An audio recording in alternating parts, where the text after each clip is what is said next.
Hi అండి. ఏపీలో smart ration కార్డుల పంపిణీ అనేది మొదటి విడత పూర్తయింది.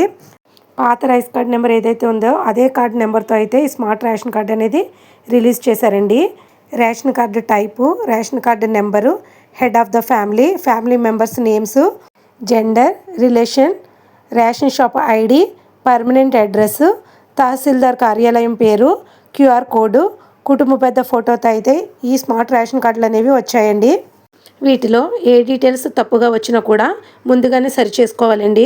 ఎందువల్లంటే మనకి ఏ స్కీమ్స్కి ఎలిజిబుల్ అవ్వాలన్నా కూడా ఈ రైస్ కార్డ్ అనేది బాగా యూజ్ అవుతుంది.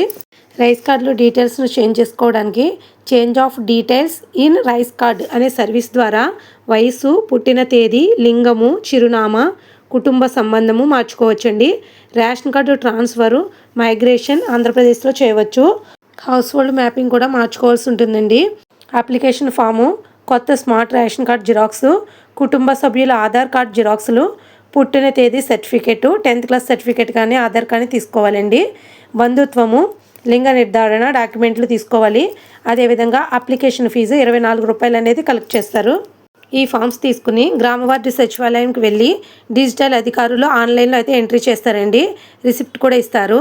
ఈకేవైసీ ప్రక్రియ ఓటీపీ ద్వారా, అదేవిధంగా బయోమెట్రిక్ ఫేస్ ద్వారా అయితే చేస్తారు. ప్రస్తుతానికి రాష్ట్ర ప్రభుత్వం అందరికీ పాత డేటాతో కొత్త స్మార్ట్ రేషన్ కార్డులు పంపిణీ చేస్తుంది.